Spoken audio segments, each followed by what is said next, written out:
Espira moviéndose a través de un campo magnético no uniforme. ¿Qué ocurre si hacemos mover una espira rectangular a una velocidad constante a través de un campo magnético uniforme? Para saber lo que ocurrirá, necesitamos movernos a la referencia F' y pensar lo que pasaría si colocamos tal espira en un campo eléctrico uniforme. Y observaríamos que dos lados opuestos del rectángulo adquirirían cierta carga. Supongamos ahora que el campo magnético B en la referencia F, aunque constante en el tiempo, no es uniforme en el espacio. Para ejemplificar esto, observemos el campo magnético creado por un pequeño solenoide. Este solenoide, junto con la batería que da una corriente constante, se fija cerca del origen en la referencia F. Dijimos antes que no hay campo eléctrico en F, y si usamos realmente un solenoide de resistencia finita para crear tal campo, existirá un campo eléctrico asociado con la batería y este circuito. Para poder ignorarlo, vamos a poner todo el solenoide y su batería dentro de una caja metálica, aquí en azul. Ahora, en el marco de referencia F, vamos a tener en un instante dado que nuestro anillo se está moviendo con velocidad v en dirección y positiva, y en ese instante dado podemos medir de un lado el campo magnético igual a V1 y al otro lado de la espira el campo magnético igual a V2. Aquí el ancho de la espira es igual a W. Ahora, CAF, la fuerza que actúa sobre una carga Q que se desplaza con la espira. Dicha fuerza es función de la posición de la espira en un instante dado. Determinemos entonces la integral de línea de F a lo largo de toda la espira. En los dos lados de la espira paralelos a la dirección de movimiento, F es perpendicular, es decir, aquí F es perpendicular al camino elemental de S, así que no va a aportar nada a la integral de línea. Teniendo en cuenta las contribuciones de los dos lados que quedan, cada uno de longitud W, tenemos entonces que la integral de línea F.ds va a ser igual a lo que es al valor de la fuerza, que es la carga por la velocidad por V1 por la integral de línea, que es la longitud W, en un caso, menos la carga, la velocidad V2 por W. Por supuesto que este signo negativo se da porque en un caso la trayectoria es positiva y en el otro caso es negativa. Ahora, si imaginamos que esta carga Q se mueve a lo largo de la espira en un intervalo de tiempo suficientemente corto para que la posición de la espira no vaya variando, tenemos que esta relación nos da el trabajo efectuado por la fuerza F. Así, el trabajo realizado por unidad de carga es igual a 1 sobre Q por la integral de línea F.ds. A esta relación se le conoce como fuerza electromotriz y se denota con la letra epsilon. A menudo a la fuerza electromotriz se le llama Fem. La Fem tiene las mismas dimensiones que el potencial eléctrico y se mide en volts o en joules sobre coulombs. El término fuerza electromotriz ya fue usado anteriormente en el capítulo 4. Se definió como el trabajo por unidad de carga que interviene al mover una carga a lo largo de un circuito que contiene una pila voltaica. Ahora ampliaremos la definición de Fem para incluir toda influencia que haga circular las cargas a lo largo de un camino cerrado. Así, si el camino resulta ser un circuito físico con resistencia R, la Fem originará una corriente que circulará de acuerdo con la ley de Ohm, es decir, I igual a la Fem sobre la resistencia. En el caso particular que estamos considerando, F es la fuerza que actúa sobre una carga que se mueve en un campo magnético y tiene el valor, la Fem tiene el valor de la velocidad por la longitud por la diferencia del campo magnético 1 menos el campo magnético 2. La Fem se relaciona de una manera muy simple con la tasa de cambio del flujo magnético a través de la espira.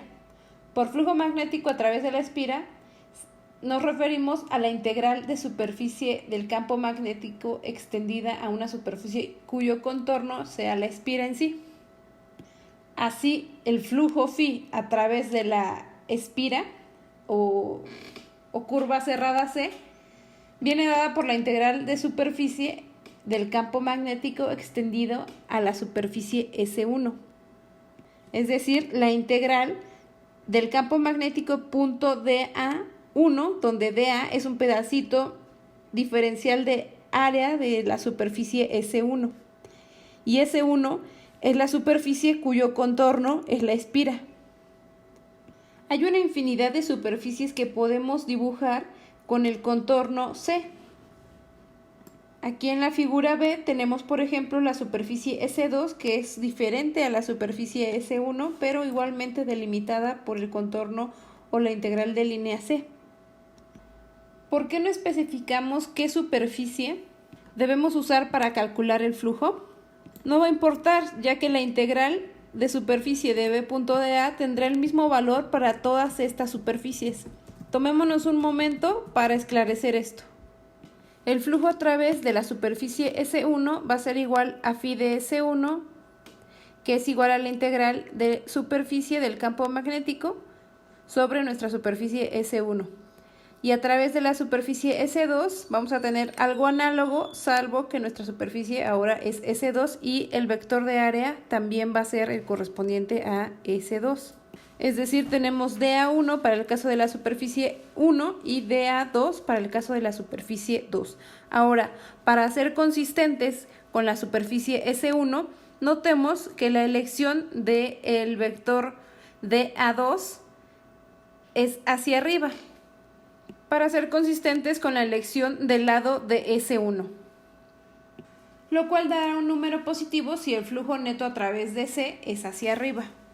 Ahora, si aplicamos el teorema de Gauss y suponemos que tenemos S a una superficie cualquiera cerrada que encierra un volumen B, tenemos entonces que la integral de superficie del campo magnético va a ser igual a la divergencia del campo magnético, la integral del volumen de la divergencia del campo magnético, pero nosotros hemos visto que la divergencia del campo magnético es igual a 0, por lo que obtenemos que toda esta integral va a ser igual a 0.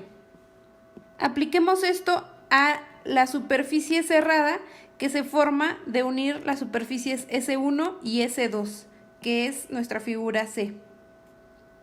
Y notemos que en S2 la normal hacia afuera es opuesta al vector DA2 que habíamos utilizado para el cálculo del flujo a través de C.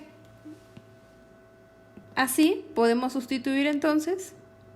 Tenemos entonces de nuestro último resultado que 0 es igual a la integral de B punto de A sobre una superficie S, y esta a su vez va a ser la conformada por la integral de superficie de nuestra superficie S1 punto de A1 y de nuestra integral de superficie S2 del campo magnético punto menos de A2. Recordemos que, como mencionamos, la normal hacia afuera es opuesta al vector DA2, por eso tenemos aquí un signo negativo, y entonces obtenemos que la integral de superficie del campo magnético sobre nuestra superficie S1 va a ser igual a la integral de superficie sobre la superficie S2.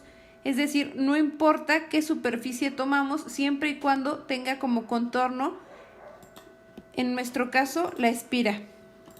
La divergencia del campo magnético igual a 0 implica un tipo de conservación espacial de flujo. En cualquier volumen entra tanto flujo magnético como el que sale. Ahora, regresando a la espira rectangular que se mueve, calculemos la tasa de cambio del flujo a través de la misma.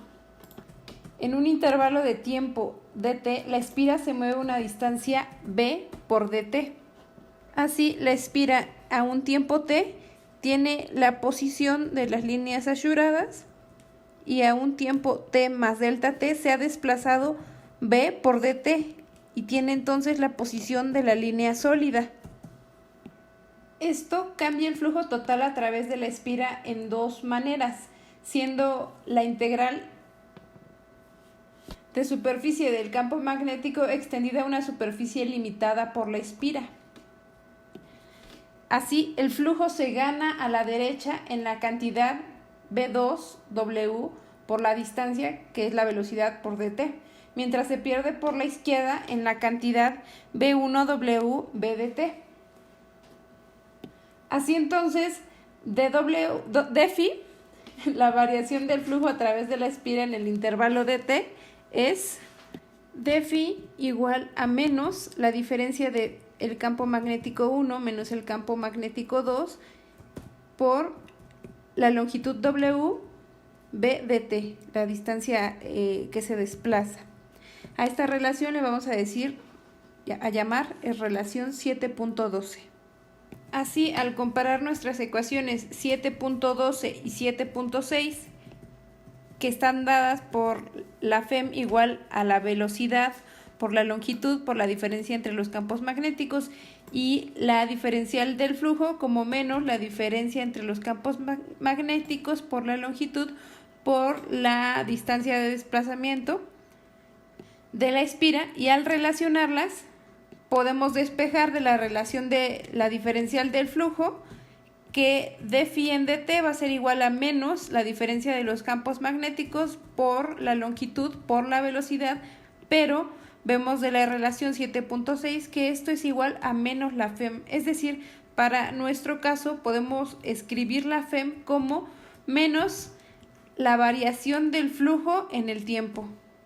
Podemos enunciar entonces el teorema 7.1. Si el campo magnético en un marco de referencia dado es constante en el tiempo, entonces para una espira de cualquier forma que se mueva de cualquier manera, la FEM alrededor de la espira está relacionada con el flujo magnético a través de la espira por la relación FEM igual a menos la variación del flujo en el tiempo.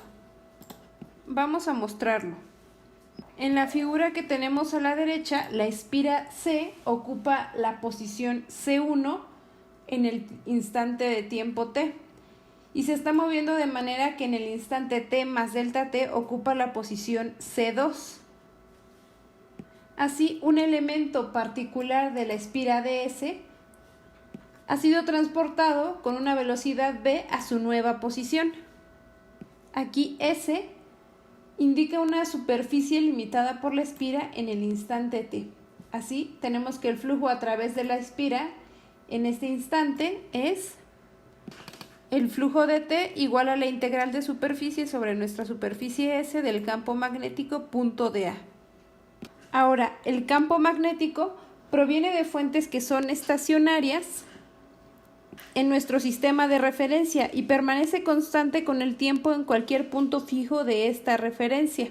En el instante t más delta t, una superficie limitada por la espira es la superficie original S, mantenida fija en el espacio, aumentada con el ancho de S, pero recordemos que podemos usar cualquier superficie limitada por la espira para calcular el flujo a través de ella. Así tenemos entonces en el tiempo t más delta t que el flujo está dado como la integral de superficie ahora sobre nuestra superficie S más ds del campo magnético, que es igual a nuestra integral de superficie S, que ya sabemos que es el flujo en t, más la integral de superficie ds del campo magnético punto dA. Aquí la variación del flujo en el intervalo de t es exactamente el flujo a través de la fajita ds. Es decir, dφ es igual a la integral sobre ds de b punto dA. Pero podemos reescribir dA, el elemento de superficie, en términos de b de t y ds. Es decir, tenemos la integral sobre la superficie ds del campo magnético punto b de t cruz ds, que justo nos da dA del esquema. De forma que la integral extendida sobre la superficie ds puede escribirse como la integral a lo largo del camino C de esta forma. Pero aquí dt es constante en la integración, así que podemos despejarla. La variación en φ en el tiempo es igual a la integral sobre nuestra trayectoria C del campo magnético punto la velocidad cruz ds. Pero para tres vectores cualesquiera a, b y c tenemos la siguiente identidad. A punto b cruz c es igual a menos b cruz a punto c. Podemos usar esta relación y sustituirla en nuestra integral, de forma que obtenemos que el cambio en el flujo con respecto del tiempo es igual a menos, este signo sale de nuestra relación que acabamos de usar, la integral sobre la trayectoria c, la velocidad cruza el campo magnético punto ds. Ahora, la fuerza sobre una carga Q que se mueve a lo largo de una espira es exactamente Q por la velocidad cruz el campo magnético. Así que la fuerza electromotriz, que es la integral de línea a lo largo de la espira de la fuerza por unidad de carga, es exactamente la integral de línea a lo largo de la espira B cruz B, la fuerza por unidad de carga punto ds.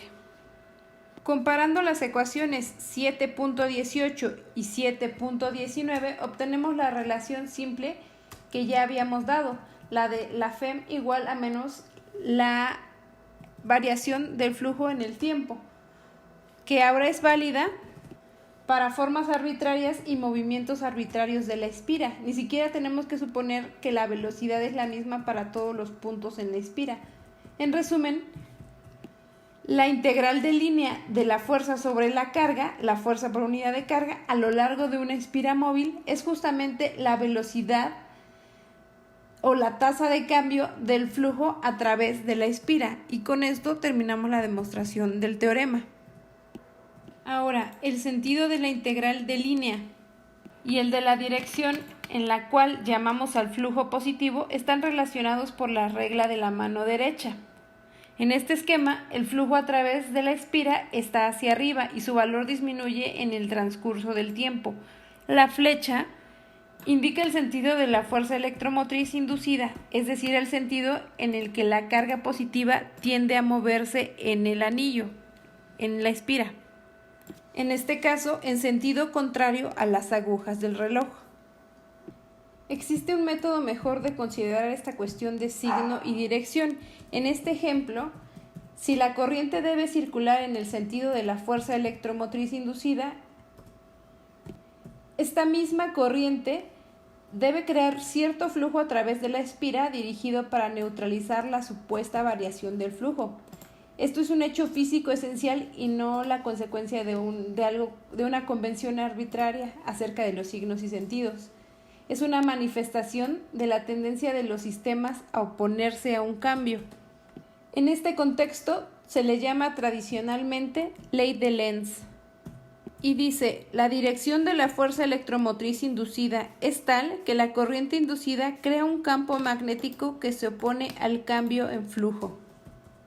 Y con esto terminamos el video.